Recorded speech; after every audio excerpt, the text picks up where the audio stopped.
Supreme court क्या करेगा वो तो मैं नहीं कह सकता, मगर वो जो भी सुप्रीम कोर्ट करे, मुझको तो चीज़ बिल्कुल स्पष्ट दिखती है कि भाई वर्मा ने जैसे कहा है वो ऐसी इन्वेस्टिगेशंस कर रहे थे जिससे कि ये जो आजकल के शासक हैं वो घबरा रहे थे। इसलिए उन्होंने एक सिचुएशन ऐसी क्रिएट की अपने एक प्यादे से, ये जो अस्थाना था और उसके क्लिक से, कि भाई जैसे जी बड़ी सिविल वॉर हो गई है एजेंसी में, और फिर कह दिया जी दोनों को निकाल दो। मगर ये इनकी करवाई हुई चीज़ है और सिर्फ एक उद्देश्य से कराई हुई है कि इन्वेस्टिगेशंस आगे ना चले। तो ऐसे सिचुएशन में अगर ये चीज़ रह जाती है तो फिर एक और इंस्टीट्यूशन बिल्कुल ख़त्म हो जाएगी।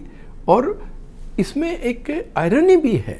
अब देखिए, मेरे दोस्त हरिशंकर व्यास ने बहुत अच्छी बात कही और लिखी कि उसी सीबीआई जिसका डर दिखाकर ये और नेताओं को डरा रहे थे, मायावती को, शरद पवार को, आज उसी सीबीआई के डर से ये बेचारे भागे जा रहे हैं और उसको ख़त्म करने की कोशिश कर रहे हैं।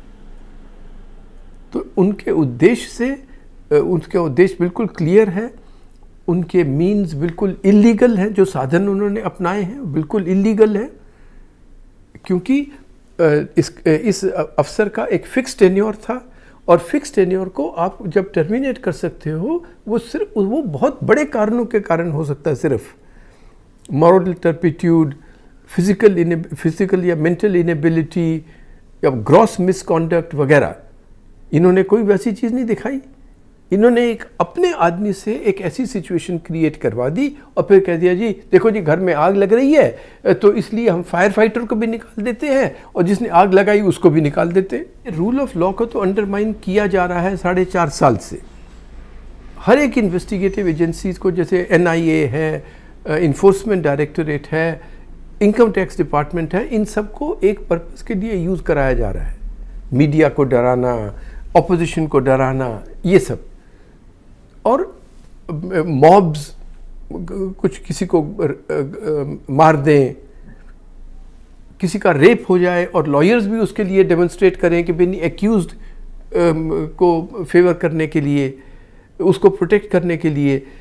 और एक छोटी सी 9 साल की बालिका, उसका रेप किया जाए 3 दिन और उसको फिर मंदिर में मारा जाए और फिर भी ये कहे, तो वो रूल ऑफ लॉ को तो सिस्टमेटिकली अंडरमाइन किया ही जा रहा है।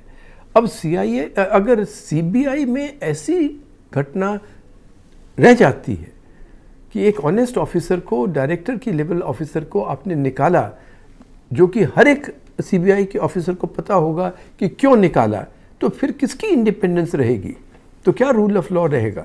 फिर सब कर्मचारी बन जाएंगे सरकार के क्या चपरासी बन जाएंगे और जो भी सरकार होगी उसका काम करेंगे। कि लिस्ट आई है इंडियन एक्सप्रेस में, 7 ऐसी इन्वेस्टिगेशंस चल रही थी जिनके बारे में गवर्नमेंट बहुत नर्वस थी। और ये जो जिस तरह रात को किया गया है, मुझे लगता है कि उसमें कुछ पैनिक हुआ, उनको कुछ खबर आई कि भाई अब ये कल परसों ये चीज़ करने वाला है, तो उन्होंने जल्दी से कहा कि आज रात को ही 1 बजे, मतलब ये तो जैसे सोवियत यूनियन है, पुलिस से CBI को घेर लो। अरे वाह, पुलिस बिल्डिंग को घेर लो, रात 1:30 बजे, 1:45 बजे एक आदमी आए और वो डायरेक्टर अपने आप को घोषित कर दे, और वो भी जूनियर ऑफिसर जो कि CVC का बहुत करीब आदमी है। वो भी ये नहीं कि भाई आपने कहा अच्छा नेक्स्ट इन सीनियरिटी वो आ जाए, नहीं, एक चुना हुआ ऑफिसर आए और वो अब आकर सारी फाइल इधर उधर कर देगा, रिकॉर्ड इधर उधर कर देगा। अभी मुझे किसी ने भेजा, SMS भेजा कि भाई आप वो कह रहे कि वर्मा के पास तो राफेल की फाइल थी नहीं।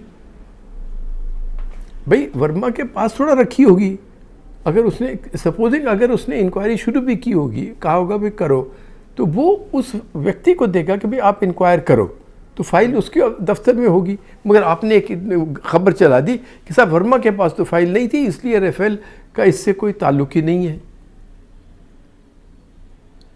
तो सच की लिबास में झूठ को भी प्रचलित करना,